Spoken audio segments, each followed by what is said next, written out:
In this lecture, I want to talk about what a futures contract is, since we're going to be trading futures, and what a forward contract is, and the similarities and differences between the two of them.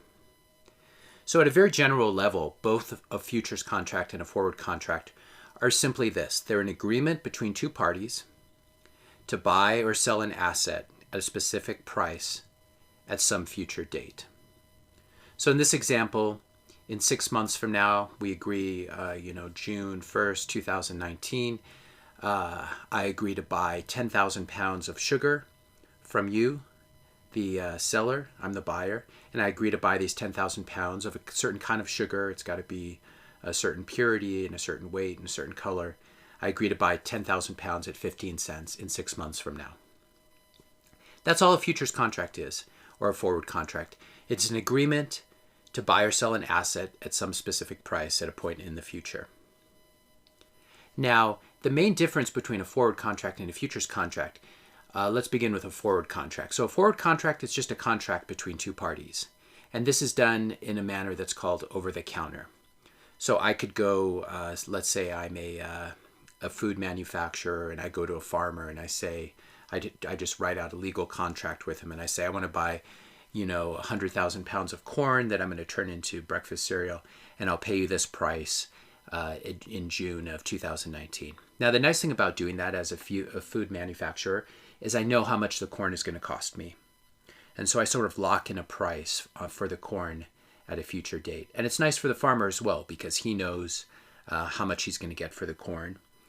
And he's got a buyer all set to go, and so he can sort of make plans how much labor or how much money he's going to invest in it, and still be able to make money selling it at that price to the buyer of the corn. So that'd be a forward contract. Any party can make a legal agreement with any other party, and it's a private agreement. And these are usually settled at the end of the contract. And what that means is at the end of the contract, one person gets the money, the other person gets the corn, and that's the end of it. Now, because this is a private agreement, there's a danger that one side may default. So say I'm a food manufacturer, I'm Kellogg's or whatever, I make breakfast cereal, and say I go out of business. In that case, this contract, it's basically the farmer's out of luck. I've defaulted on the contract. And for this reason, we say that forward contracts have counterparty risk. Obviously, one party can sue the other one, but one party can just duck out of the contract at any point and violate the contract. So that's basically what a forward contract is. It's over the counter. It's a private agreement. And as a result, these things, they don't really trade. They're much less liquid. It's an agreement to exchange an asset in exchange for money at a specific price on a future date. Now, a futures contract is different. Rather than being over the counter, it actually trades on an exchange. So if here, for example, we have the CME Group, this Chicago Mercantile Exchange Group, and this is where, for example, crude oil trades now. And you can see here all the different months, etc. Now, these futures, they're also an agreement to buy or sell oil, subject to at a particular date. So if we go here and we click Contract Specs, basically each contract you're agreeing to buy or sell 1,000 barrels of oil, and you actually would deliver that oil at the end of the contract. And there are lots of rules that surround that. So this actually trades on an exchange, just like stocks trade on the New York Stock Exchange or on the NASDAQ. And these are very standardized contracts. They're not over the counter. They trade on an exchange. They're liquid. They're standardized. And they're controlled by a clearinghouse that basically guarantees the contract. So if I wanted to buy a crude oil futures contract, let's say I wanted to buy the January 2019 crude oil, this is an agreement, to pay $50.53 at this point for 1,000 barrels of oil at a particular time in January of 2019. Now, in order to enter this contract, I'm going to need to post margin, and we'll talk more about this in the next lecture. But posting margin, basically, I need to put up a certain amount of money. So, for example, if we click up here on margins, you need to, the maintenance margin is about 4,000, and the initial margin is set by the broker. But I basically have to put up some money that's held by the clearinghouse, and this helps to guarantee this contract. They're holding on to my money, And so I can't really get out of this. I can try to default, but then they just keep my money. And so as a result, futures are a little more reliable. They're exchange traded, and they're also marked to market daily. So if I'm long crude oil here and the price goes up, I will actually have more money added to my account every day by the clearinghouse.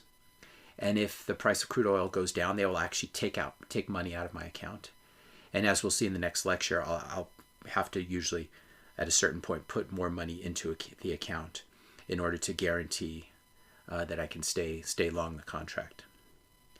So this is really the big difference between futures and forwards. Futures are exchange traded, they're standardized, they're much safer because the capital is guaranteed, the cash clearing price is guaranteed by the clearinghouse. The other thing about futures is they're rarely held until the end of the contract. So a forward agreement, as we were looking at before, I probably really would exchange sugar for money on a certain date at the end of the contract.